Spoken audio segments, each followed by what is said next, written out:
Good afternoon and good evening to you all. Welcome to the Full 100, the Hump Day of the Week edition.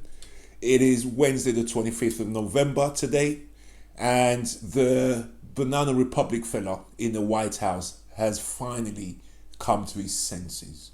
And that action has already kick-started the topic we're going to be discussing today. Today's topic, guys, is to give you guys the heads up on the next 4 years and the numerous types of narrative and fake news that's going to be coming down your phones. I just want this show to be put on record that I warned you. And for those of you who actually process stuff, who are not like the Trump cult followers who will forget, Trump cult followers will forget that 4 days ago, he was claiming credit for the vaccine. 3 months from now, he's going to be spreading news about the same vaccine he was claiming credit for 3 months before. His followers are not going to remember that he was claiming credit for it. They're just going to they have no memory. They have short attention spans. I am hoping that my audience are not the same, because this show, guys, is about giving you all the heads up of what's coming your way now that Trump has admitted that he has lost, and the right-wing press have now gone from the election was stolen from us now to be scared, be very scared. Guys, without further ado, let's get down to it. I want to start with someone called Laura Ingraham. She put out a 7-8 minute video, which I've broken up into sort of 4 videos. This is just a flavor of what's coming your way. When I saw this yesterday, I thought, look at that. Okay, so the energy's gone from this vote was stolen. All these mad lawyers went on Fox. Fox even started to run away from them. So now all that's left to do is to say, well, Biden won, but guess what? They're going to turn you into a communist. They're going to take away your freedoms. They're going to take away your money. They're going to do this. They're going to do that. So that's where we are now. And that's what's coming your way. Watch out for the billionaires who help the poor. They're evil. Watch out for the billionaires who, this is what's coming our way, you guys. Before I go to my first video, I just want to say something. I was speaking to my son the other day. I know I said about the Trump followers and the Trump cult, but we have a lot of that over here, guys. I have an ex-family member who actually caught corona. I watched the ex-family member's sister cry and pray on her knees because she thought her sister was going to die. This same ex-family member now claims they never had corona. They're now calling it a pandemic. They're now calling it a fake. This is someone who was on a ventilator. So, guys, you see this fake stuff where I brought you guys South Dakota last week, and I thought it was America, and I thought they were weird. How in South Dakota, people were dying angry because they're refusing to accept that it's corona that's killing them. The nurses are giving them an iPad to say their goodbyes because they can see they're on their way out. And they're refusing. No, I'm going to be okay until they actually die without speaking to a family member. And they're dying angry. They are asking nurses, are you sure this is lung cancer? This is why this show today is so important. So guys, take a look at the first video. This is Laura Ingraham, by the way. Laura Ingraham is a staunch racist. If a policeman put a gun to a black man's head and shoots him dead on camera, Laura Ingraham will have a reason why it happened and will want the white police officer to walk. It can't be his fault. It has to be the black man who put his head in the way of the bullet. That's Laura Ingraham. Take a look at her first video, guys. The marketplace is encouraged by having a leader now that is more inclusive. Inclusive. Of course, if they have their way, you're going to have no say in the future of the global economy, no way to affect it, no ability to change it. It's up to American patriots to oppose what they're trying to do at almost every turn. And it means keeping pressure on Republican elected officials across the board.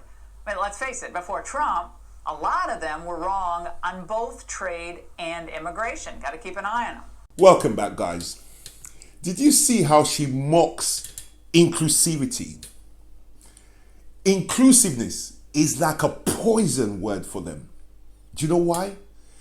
In their world, there is no negotiating with any other race. It's all about white supremacy.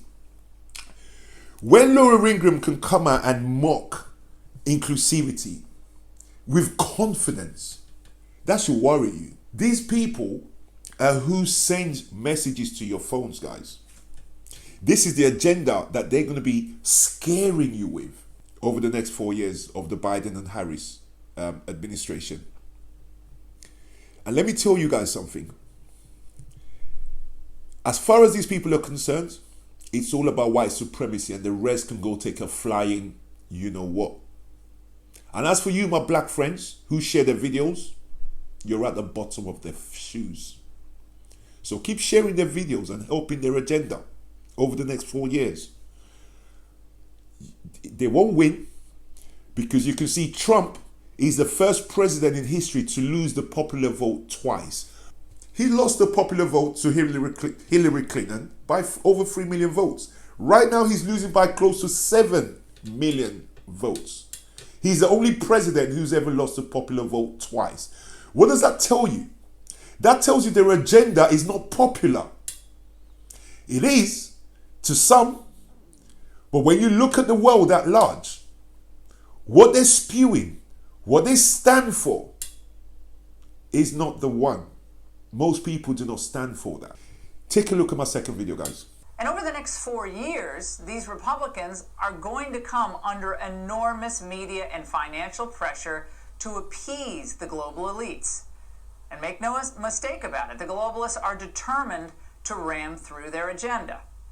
And given Biden's age and mental acuity, or lack thereof, they probably feel like they have a very narrow window, very short window to achieve their grand designs. If Biden gets into office, get ready for the fight of your life over the next years. At every turn, they will try to subvert your rights and take your prosperity. Let me tell you guys something. You see, in the right-wing world and the conspiracy theories and white supremacy world, yeah, any billionaire, any rich person that cares for the poor is an instant enemy. This is why you guys got all these fake news about Bill Gates and twisted stuff.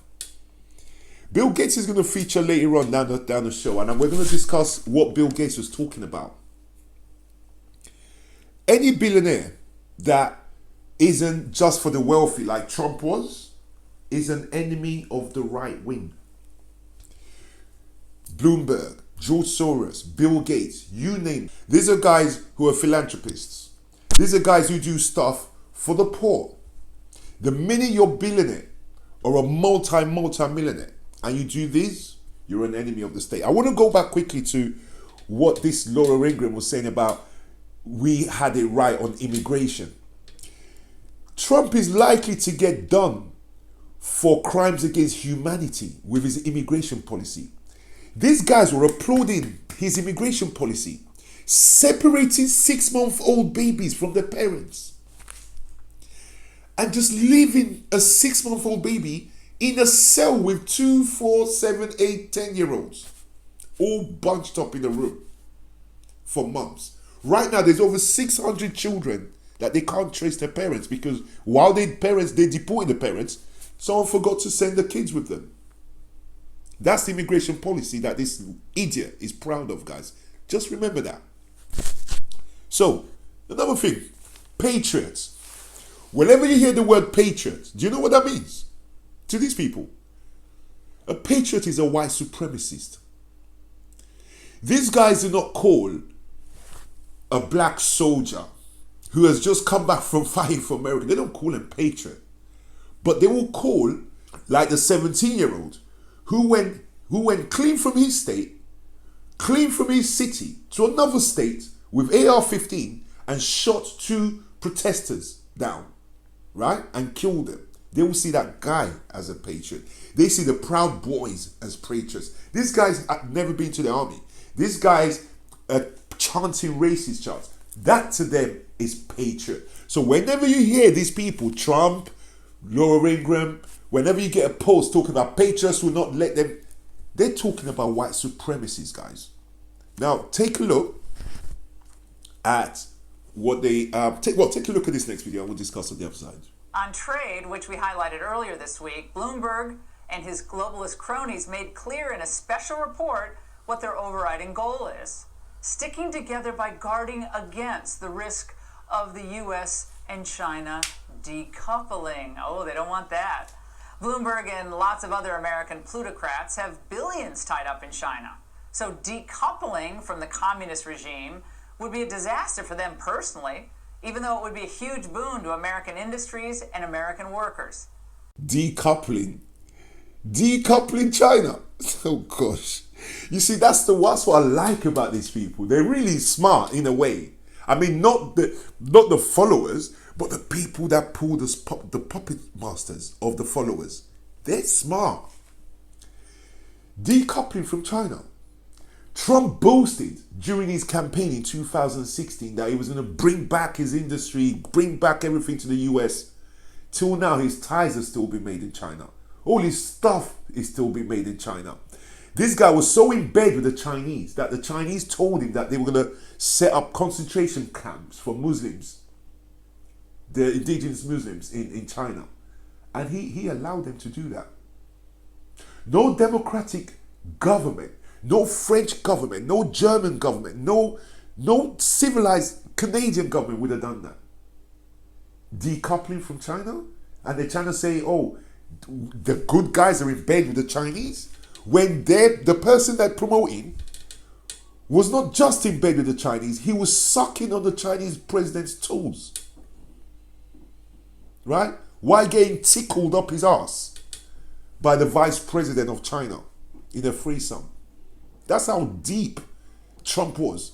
Listen, why am I talking about this segment? Let me explain something to you guys. When you hear Trump call fake news fake, that means it's the truth.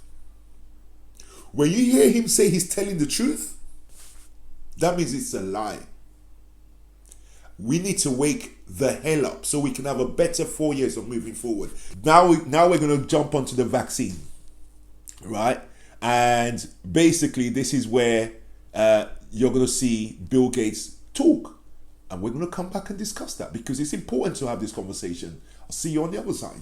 Now on COVID, billionaires like Bill Gates could barely hide their excitement for what a Biden presidency might bring. As people come into the country, do they have a digital certificate that says whether they've been vaccinated or not? As the U.S. rejoins the WHO, this idea of what does the vaccine certificate look like, hopefully that dialogue will begin.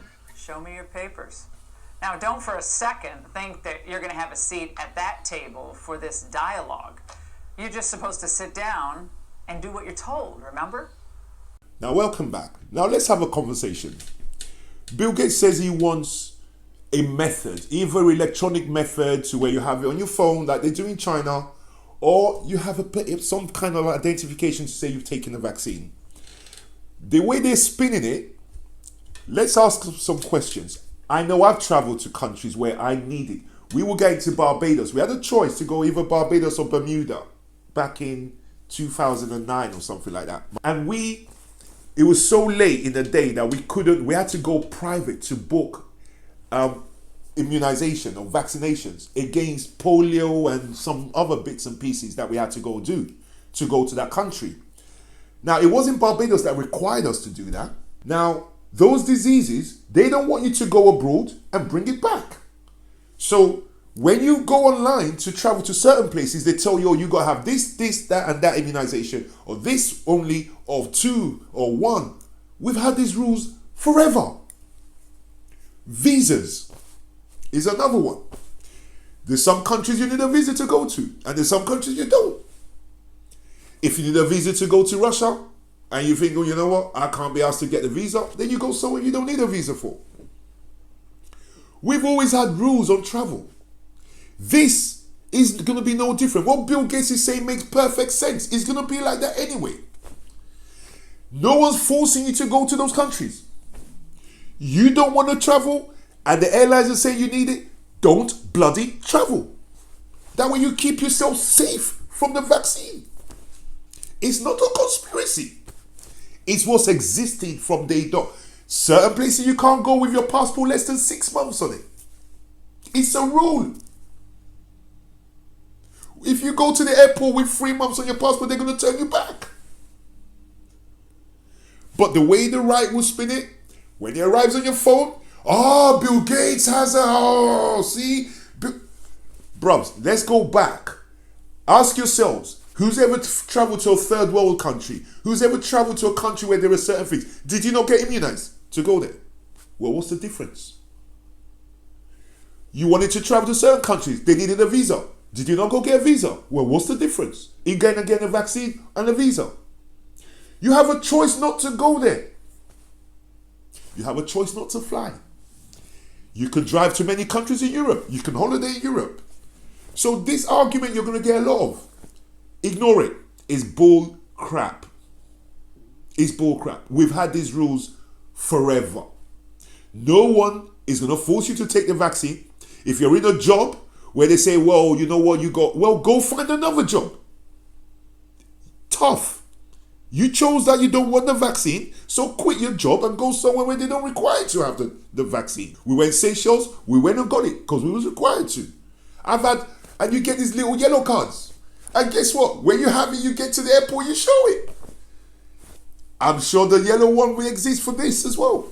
Or it might be digital because we're now in 2020. And all this digital stuff. So it might be on your phone, they might send you a digital barcode or something that... Yeah, he had the vaccine on the 27th of October. It's not a conspiracy, my friends. You have a choice. I'm going to go to the last video now. And basically, it's more of the scaremongering, guys. Take a look. Well, that's what Dr. Fauci told us anyway. Coincidentally, the Chinese CDC's chief epidemiologist had basically the same message yesterday. In the Eastern culture, we have a community value is higher than the individual value. In the United States and the European countries, the personal right is the top priority. The most important is everybody takes the order and follow the instruction. Everyone take the order and follow the instruction, or else do what you're told. Mask up, open your wallet, distance, get the vaccine certificate, give up your freedom, your autonomy, and do not under any circumstances ask any real questions. Doesn't that sound like a fun world to live in? Well, this is the type of mentality that will guide the Biden administration's COVID response. The fastest way out of this pandemic is for us to work together in solidarity across sectors and across borders. Vaccine nationalism will prolong the pandemic. The pandemic has taken so much from us, but it has also given us something, the opportunity to think afresh about the world we want. We can build the healthier, safer, and fairer world we all want and build back better. There it is. You think it's any coincidence that Tedros is borrowing Biden's campaign slogan? Or welcome back, guys. Listen, we're at the end of the show. I'm just going to say a couple of things. This last clip here, that's going to be one of their most favorite. They're going to take away your freedoms. They're going to turn you to China. If you notice, the Chinese guy actually said, in your countries, in the Western world, you lot are like this. In China, we're like this. No one said anything about Joe Biden's going to become, we're going to have communism. Can you imagine? This is the lengths that these people go. Then one last thing. Did you notice when she said, building a better world? It was like, there you go. They want to build a fairer world. I told you, didn't I? You see, but they voted him in. We got to fight, guys. We're patriots. We got to fight this thing all the way. We don't want no fairness. We don't want no inclusivity. Headlines now. Bit of sad news today. Diego Maradona, one of my superheroes, passed away today. I heard he was in hospital last week sometime, and there was a big crowd outside the hospital he was at, but he passed away today at 60 years old. May he rest in peace. And last of all, we've got a full house now. Donald Trump Jr. tested positive for corona on Friday. You could make this up. Just as I uploaded my video on Friday, the one I did with my, on Monday, the one I did with my son, just as I uploaded it, it hit the news that he's got coronavirus. You couldn't make this up. So that's all of them now. The whole Trump family has caught this thing. This guy could not protect his family from this virus. He's diabolical. Guys, listen, I hope you've all had a great, I hope you've enjoyed the show. This is a very serious show. This is a heads up show. Remember, I'm going to come back to this video time and time again. Without further ado, I'm just going to say my goodbyes. And I'll see you all on Friday. Take care, look after yourselves. Bye-bye now.